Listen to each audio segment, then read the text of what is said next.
Haleluya. Tuhan memberkati. Mari kita baca Alkitab kita. Kita buka Filipi pasal 3 ayat 20 sampai 21. Saya ayat 20, sidang jemaat ayat 21. Filipi 3 ayat 20 sampai 21.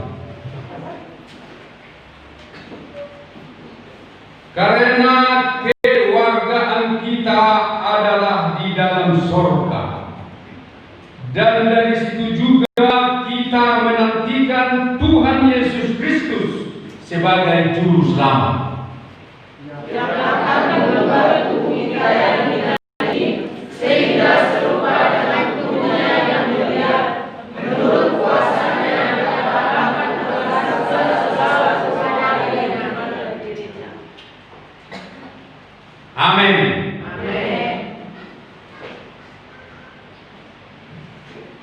Apakah Ibu Bapak kayaknya macam tegang? Jangan tegang-tegang, nanti putus uratnya. Rileks saja. Amin. Biarkan Roh Kudus bekerja di tengah-tengah kita. Karena itu jangan kita berangan-angan dulu ya. Kita fokus dulu kepada firman Tuhan. Saya tidak berkhotbah lama, karena sebentar lagi ada baptisan air. Haleluya. Karena kewargaan kita adalah di dalam sorga. Di dunia ini kita hanya menumpang sementara saja.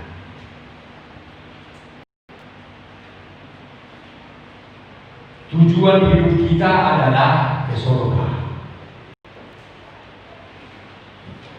Di dunia ini mungkin kita merasa nyaman,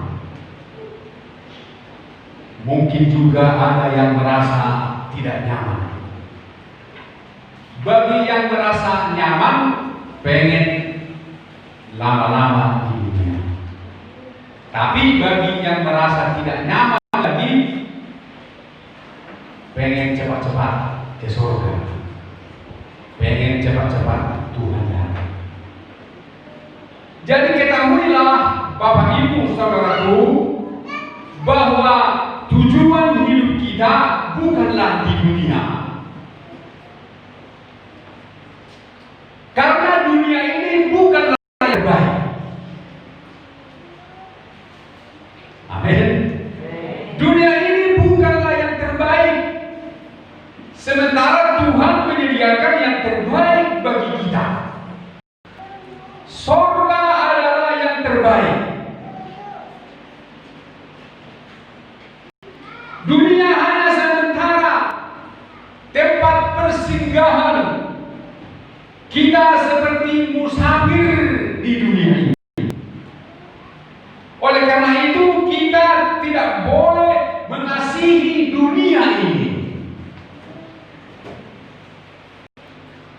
Yohanes katakan dalam 1 Yohanes 2 ayat 15 sampai 17, janganlah kamu mengasihi dunia ini dan apa yang ada di dalamnya. Jikalau kamu mengasihi dunia ini, maka kasih akan Bapa tidak ada di dalam dirimu. Dalam ayat 17 dikatakan, sebab dunia ini dengan segala keinginannya sedang lenyap, tetapi orang yang melakukan kehendak Allah akan tetap hidup selama-lamanya. Jadi maksud saya begini Ibu Bapak, supaya kita jangan terlalu cinta dunia ini, jangan terlalu fokus kepada dunia ini sehingga kita lupa kepada Tuhan.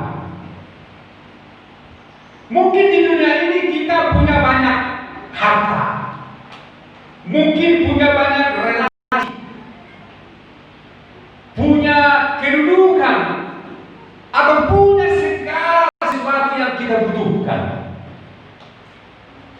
Tetapi hati kita tidak boleh tetap tinggal di dunia ini. Kita harus mencari surga. Kita harus dedikasikan hidup kita ini kepada surga. Jangan hanya kepada dunia. Memang dunia ini indah. Bagi daging dunia ini memang enak. Apalagi di kemajuan di masa kini, kemajuan iptek yang begitu pesat berkembang, sehingga semuanya serba canggih. Di zaman now serba canggih semua. Kita tidak dilarang untuk menikmatinya. Kita tidak dilarang untuk menggunakan yang ada di dunia ini. Itu adalah berkat Tuhan. Tetapi jangan sampai kita lupa kepada surga. Amin. Jangan sampai kita lupa kepada Tuhan. Jangan sampai kita tidak ingin lagi akan Tuhan, tidak ingin lagi akan surga, tidak ingin lagi akan perkara-perkara rohani.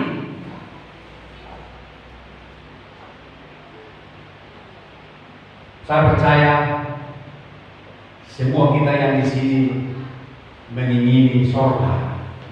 Dan sekarang saya menunjukkan kepada ibu bapak, saudaraku sekalian, bagaimana caranya supaya kita menjadi warga surga.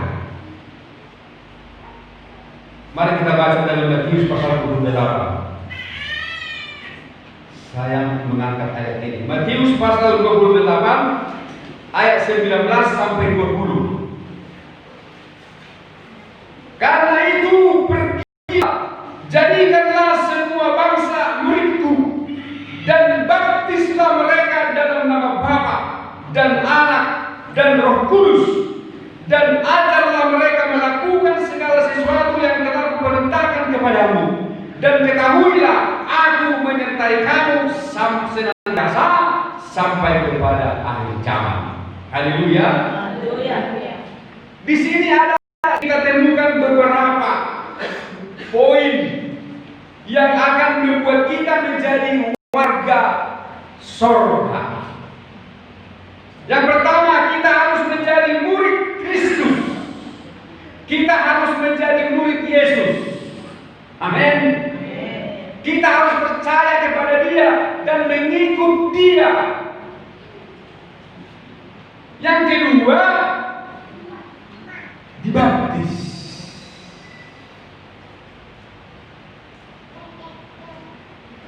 Apa itu Bapak yang kedua? Dibaptis. Dan yang ketiga, harus mau diajar. Dan melakukan firman Tuhan. Jadi ada berapa? Ada 4 ya. Menjadi murid Kristus, dibaptis, mau diajar dan melakukan firman Tuhan. Saya tidak bahas semua. Sekarang saya hanya membahas tentang dibaptis. Jadi dibaptis itu salah satu persyaratan menjadi masuk surga. Memang menurut gereja kita GBDI ada 2 sakramen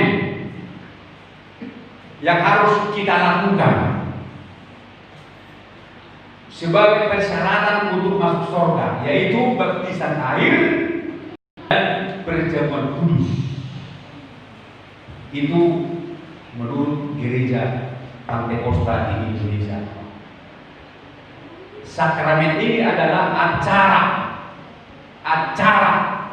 atau upacara yang harus dilakukan sebagai persyaratan masuk surga setelah menerima Yesus sebagai Tuhan dan Juru Selamatnya, di mana dia harus dibaptis dan makan perjamuan kudus, tubuh dan darah Yesus.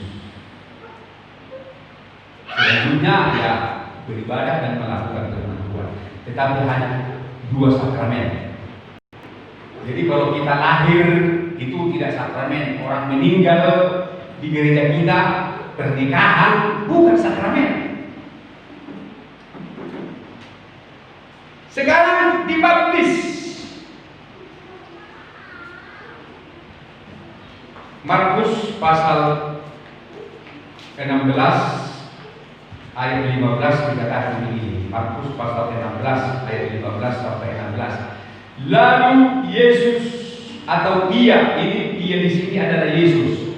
Lalu Yesus berkata kepada mereka, "Pergilah ke seluruh dunia, beritakanlah Injil kepada segala makhluk.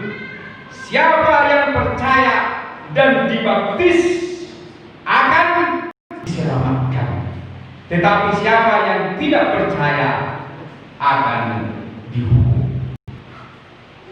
Jadi sesudah kita percaya kepada Yesus, harus juga dibaptis.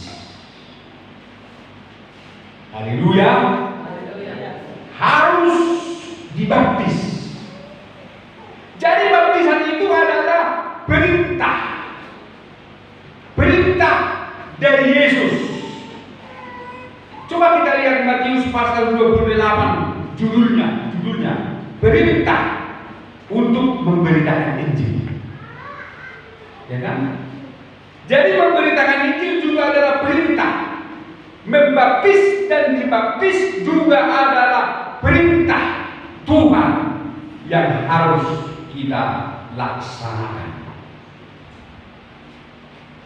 Itulah sebagai bukti ketaatan kita kepada Tuhan, di mana kita harus mau dibaptis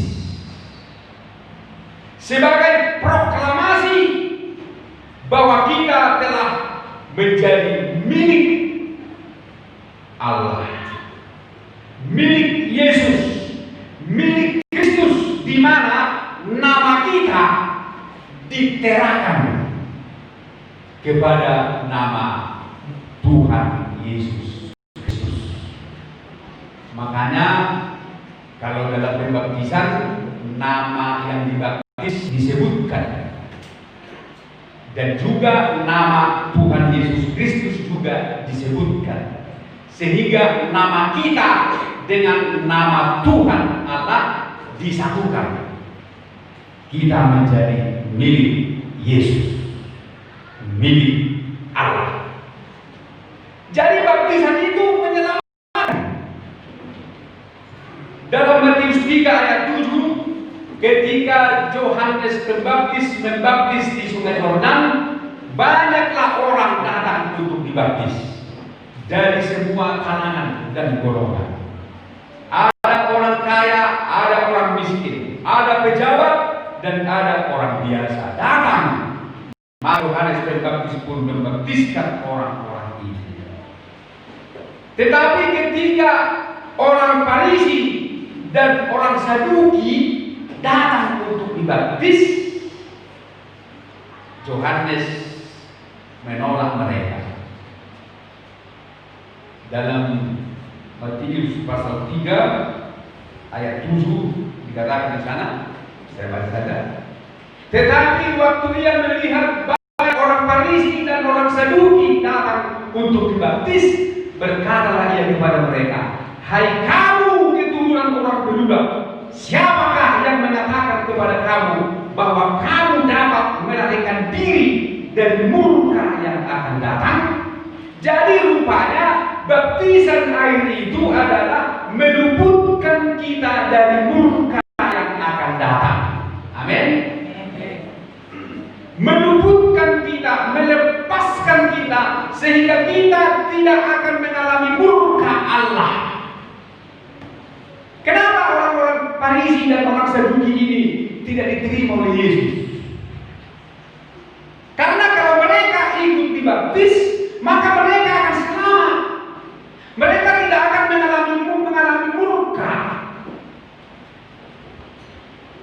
Saudara, kenapa?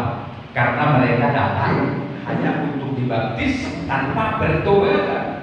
Coba ayat selanjutnya, ayat 8. Jadi hasilkanlah buah yang sesuai dengan pertobatan. Jadi rupanya mereka datang tidak dengan sungguh-sungguh, tidak karena mereka bertobat. Makanya Yohanes tidak salah. Sempat Yohanes baptiskan mereka, maka mereka akan bebas dari murka, mereka akan selamat. Jadi dari kisah ini kita tahu bahwa baptisan air itu menyelamatkan. Amin.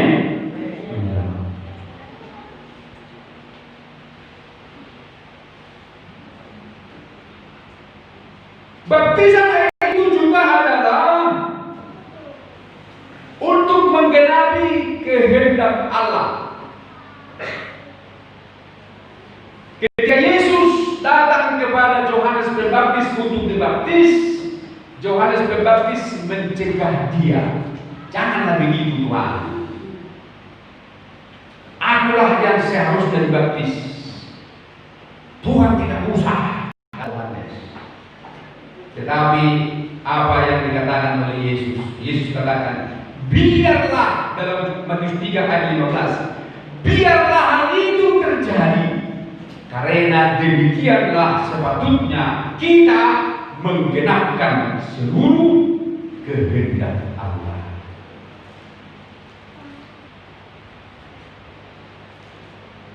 Tidak perlu Yesus dibaptis, karena memang dia adalah Allah yang menjadi manusia. Tetapi dalam keadaannya sebagai manusia biasa, ia harus dibaptis, menjadi contoh dan teladan bagi umatnya untuk melakukan seluruh kehendak Allah. Jadi baptisan air adalah kehendak Allah, bukan kehendak manusia, bukan kehendak organisasi, atau bukan kehendak pendeta, tetapi itu adalah kehendak Allah, di mana Allah mau manusia yang diciptakannya itu menjadi satu dengan Dia melalui baptisan air, di mana kita satu dengan Yesus dalam kematiannya. Itulah makanya ditenggelamkan,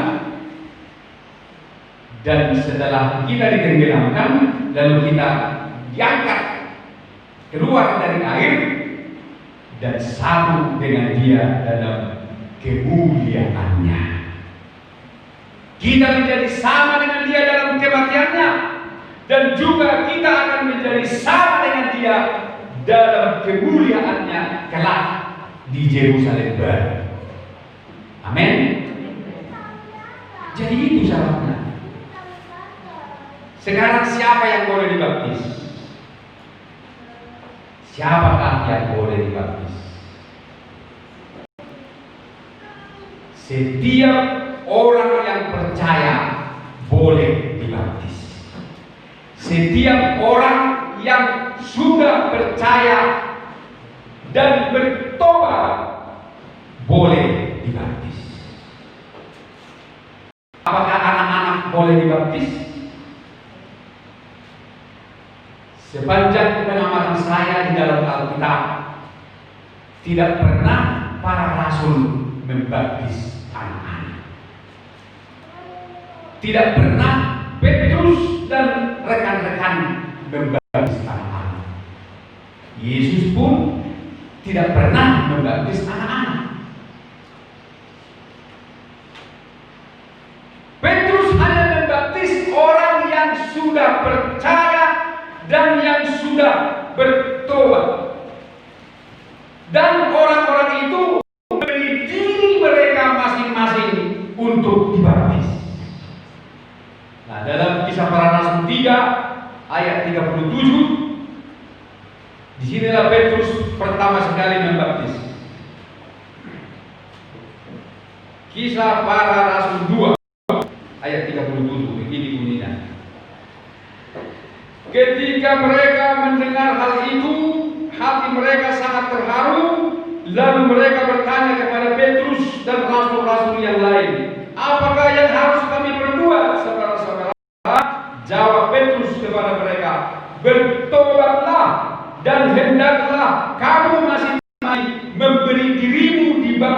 dalam nama Yesus Kristus untuk pengampunan dosamu. Amin. Amin. Kenapa kita selamat kalau dibaptis? Karena dosa kita sudah diampuni. Kalau belum dibaptis, belum diampuni dosanya. Ya kan? Kan jelas di situ. Hendaklah kamu masing-masing memberi dirimu dibaptis dalam nama Yesus Kristus untuk pengampunan dosamu. Jadi orang yang dapat dibaptis adalah orang yang sudah tahu bertobat, sudah bisa berubah, dan sudah bisa percaya. Makanya baptisan diperuntukkan bagi orang yang sudah dewasa. Kalau anak-anak itu kan belum bisa dia percaya. Anak-anak itu kan belum tahu itu pertobatan. Dan anak-anak pun tidak bisa membawa dirinya untuk dibaptis. Itulah makanya kita tidak baptis anak kecil, tetapi khusus untuk anak kecil diadakan penyerahan anak. Seperti Yesus memberkati anak-anak ketika Yesus ada di Palestina sana, waktu dia ada di dunia, anak-anak datang kepada dia, murid-murid melarang, lalu Yesus katakan jangan halang-halangi mereka datang kepadaku, lalu Yesus pun memberkati mereka, diserahkan, bukan dibaptis. Amin. Jadi yang dibaptis itu adalah orang yang dewasa, yang sudah bisa bertobat. Petrus dan para rasul, murid-murid Yesus yang lain tidak pernah membaptis anak-anak. Lalu mengapa ada gereja yang membaptis anak-anak? Kita tahu. Itu menurut mereka, menurut doktrin mereka itu. Kita tidak usah urus. Tetapi menurut firman Tuhan, kita ikut saja dengan apa yang tertulis di dalam firman Tuhan, bahwa yang boleh dibaptis adalah orang yang sudah bertobat, percaya, dan membawa dirinya sendiri untuk dibaptis. Amin. Sekarang ada banyak baptisan. Ada yang dicelupkan, diselamkan, ada yang dipercik, ada yang dikibari bendera. Ada juga yang hanya dikipas atau dikirat dengan kain. Lalu mana yang benar? Baptisan manakah yang benar?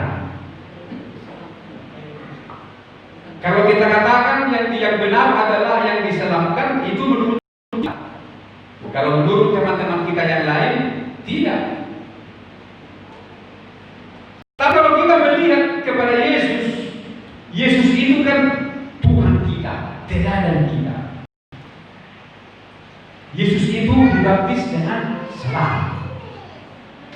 Sering ini menjadi pertengkaran, sehingga banyak teman-teman yang mempersalahkan gereja satu dengan gereja yang lain.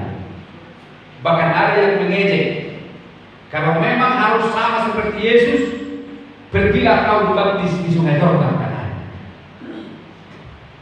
Kalau memang harus sama kau seperti Yesus, gondronglah rambutmu katanya. Gondronglah rambutmu, tak boleh panjang, tak boleh pendek katanya. Kalau memang kau harus sama seperti Yesus, tidak usah kau pakai mobil, pakai keledai saja katanya. Kata Yesus, selalu jalan kaki kalau menginjil, dan sekali pakai naik keledai. Jadi tidak harus seperti Yesus katanya. Tidak harus seperti Yesus kita. Boleh saja apapun boleh. Sampai hari ini perdebatan mengenai baptisan air tidak selesai-selesai. Semua mempertahankan argumen masing-masing dan mempertahankan zona nyaman masing-masing. Bapak Ibu saudara sekalian, Yesus dibaptis selam. Dia keluar dari air. Dia keluar dari air. Ketika dia keluar dari air, maka turunlah Roh Kudus seperti burung merpati. Ya kan? Turun. setelah Yesus keluar dari air. Jadi Yesus ditenggelamkan, diselamkan. Lalu mengapa kita tidak harus pergi ke Sungai Yordan? Karena di sanalah Yesus dibaptis. Tidak perlu kita di Sungai Yordan, karena di daerah kita pun ada air. Amin. Ngapain ke Sungai Yordan? Karena yang dipakai membaptis adalah air. Di Siantar juga ada air. Tidak usah kita ke Sungai Yordan. Jadi mengapa Yesus ditenggelamkan? Mengapa baptisan harus diselamkan? Karena dari arti katanya pun baptiso, dari bahasa Greka atau bahasa Yunani, artinya diselamkan, dicelupkan, ditenggelamkan.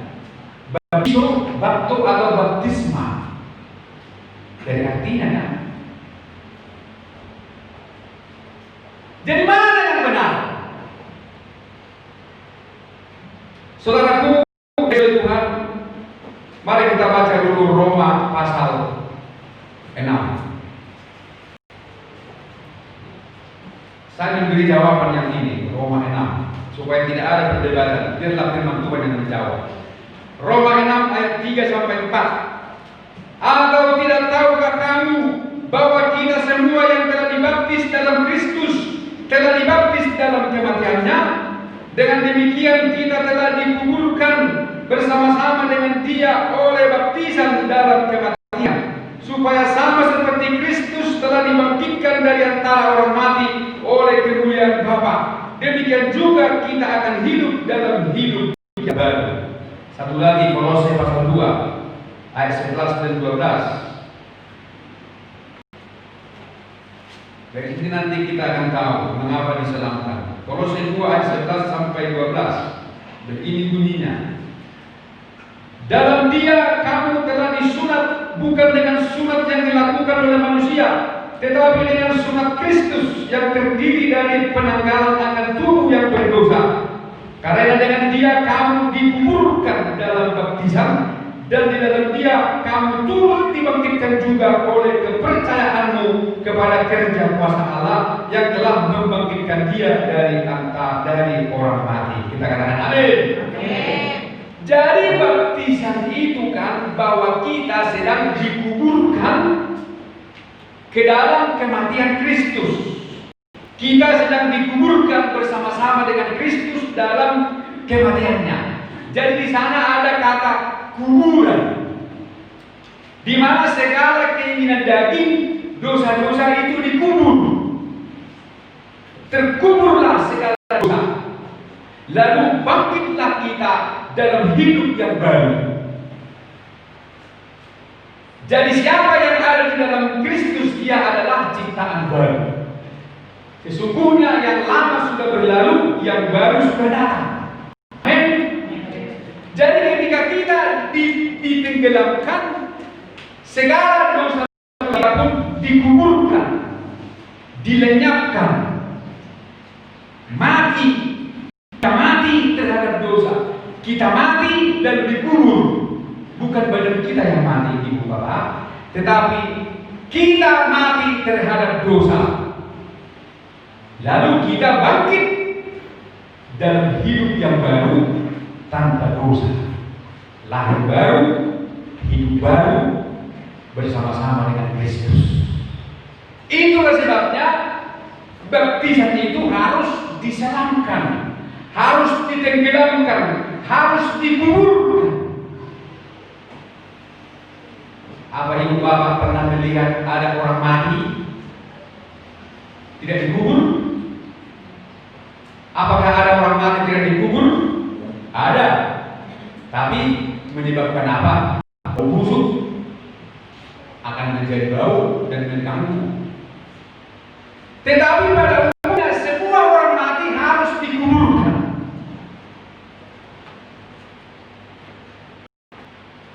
Jadi karena kita sudah mati terhadap dosa, kita dikuburkan, ditenggelamkan, ditutup dengan air.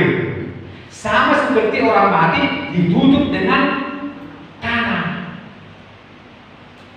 Bila ada orang mati, lalu hanya ditaruh satu sekop tanah di kepalanya, Bisa. Misalnya ada opung-opung saudara tua dibuang masuk kuburan dan digali kuburan ini, kalau dibuat taruh cyber dibalik tujuh naik. Dikubur orang ini. Jadi banyak baptisan hanya ditaruh air di kepala. Sama dengan orang mati hanya ditaruh tanah di kepalanya. Maka dia akan berbau busuk. Jadi karena baptisan itu adalah dikuburkan, orang mati harus dikuburkan. Seluruh tubuhnya harus dikuburkan dengan tanah. Itulah kita dibaptis, ditenggelamkan seluruh tubuh kita, ditenggelamkan ke dalam air. Haleluya. Jadi kalau ada orang bertanya begitu, kenapa kalian baptis salam? Kan baptisan itu kan kita dikuburkan bersama-sama dengan Kristus.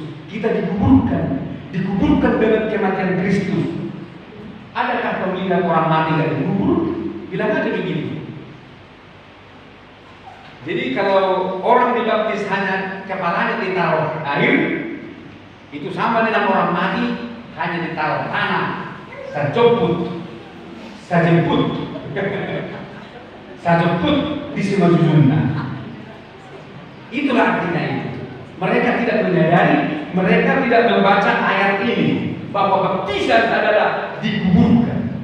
Itulah makanya baptisan harus dikuburkan, ditenggelamkan sampai seluruh tubuhnya tidak kelihatan. Tangannya pun tidak boleh, jarinya pun tidak boleh muncul. Nanti akan menjadi apa dia? Tukang tujuh kan? Dari barbari nanti dia. Makanya waktu saya berbaptis di sini, ada yang pemuda rambutnya belum semua tenggelam. Saya bikin. Saya tenggelamkan rambutnya. Semua harus turun ke dalam air, tenggelam semua. Karena kalau dulu kan baptisan kan ditaruh begini kan? Begini kan? Bisa masuk hidung, bisa masuk air ke hidung. Kalau nanti saya baptis tidak seperti itu. Tinggal berdiri, berdoa, lalu turun ke bawah, ya kan? Supaya dia nyaman. Gak masuk air ke sini, gak masuk ke sini kan? Jadi dia turun saja, jadi kan sama saja itu kan? Yang penting turun dan semua tubuhnya masuk ke dalam air. Tidak perlu harus begini, karena kalau begini payah itu. Hanya anak-anak dan legowo yang bisa begini. Kepada jembatan bos ini kan? Orang santan mana bisa begitu? Begini saja air masuk lagi. Akhirnya nggak nyaman lagi dia, nggak menikmati lagi baptisan air. Karena menjaga ini dia harus sudah wanti-wanti dia kan bagaimana dia. Jika mana yang dia nyampe namanya kan, begitu dilonokkan, udah jaga apa lah. Jadi tinggal begini saja nanti, tekuk lututnya ke bawah, turun, baru bangkit lagi ke atas. Karena ketika dulu ada dibaptis begini, saking takutnya mulutnya tidak ikut, muncul mulutnya, pendetanya lupa, tak ditenggelamkan semua, akhirnya jadi berbeda mulut. Iya, mekel satu sampai orang ini, tapi tidak istimewa. Jadi semua harus dikubur, semua harus ditenggelamkan. Barulah baptisan itu sah. Dan sesudah dibaptis, jangan berbuat dosa lagi. Usahakan jangan berbuat dosa lagi. Kalaupun harus terpaksa dosa tidak disengaja, apa boleh buat? Karena dalam hidup ini kan proses. Yang penting kita mau berubah supaya baptisan kita itu permanen dan kita diterima di kerajaan sorga kelak. Haleluya. Jadi nanti sesudah dibaptis, jangan berbuat dosa lagi. Usahakan jangan berbuat dosa lagi. Maka sorga yang mulia akan menjadi milik kita. Kita menjadi warga kerajaan sorga. Dunia yang kita alami sekarang ini tak ada apa-apanya dengan sorga. Mungkin uang kita banyak di dunia sekarang ini, tak ada apa-apanya itu dibandingkan dengan surga yang akan kita tuju. Dan di surga nanti kita akan menerima upah menurut perbuatan kita di bumi. Jadi supaya upah kita besar di surga, kita harus mau bekerja banyak di dunia untuk Tuhan. Amin. Jadi supaya upah kita besar di surga nanti, kita harus bekerja lebih capek. Maka rumahnya pun harus lebih jauh dari gereja. Amin. Jadi berbeda nanti upah Pak Septi berbeda dengan upah Punare. Ayo Punare sesalakan masakan, salahkan kasak ini ke berarti. Kan mereka lebih pergi soalnya berbeda cara kita mulai berubah, kan? Ale Pak Septi sebelum dibayar kan naison lebih besar upahnya. Baru salahkan untuk suka boleh mana ongkos. Jadi akan langsung suka menumpang, tidak lupa. Makanya jangan suka gratis itu Tuhan. Iya. Supaya upah besar di surga harus bekerja lebih banyak di dunia. Makanya Pak Sinambira jangan putus asa kalau rumahnya jauh. Harus kerja kemana? Ada pernah gua ada Pak? Tidak kan? Makanya kita buka cabang di Balga aja Pak. Bersedia Bapak? Itu memang sudah saya pikirkan. Di Balga aja kita buka cabang. Karena ini kan banyak orang Balga di sini, ada 3 banyak. Moses yang lain kan. Jadi kita berdoa supaya juga kita bisa buka cabang di bukan di Balga sudah di Langtawar. 2 kilo itu ya. Jadi surga adalah tujuan hidup kita. Di surga kita akan menerima upah yang sangat besar bagi yang bekerja lebih banyak. Mari kita bangkit berdiri. Walaupun tak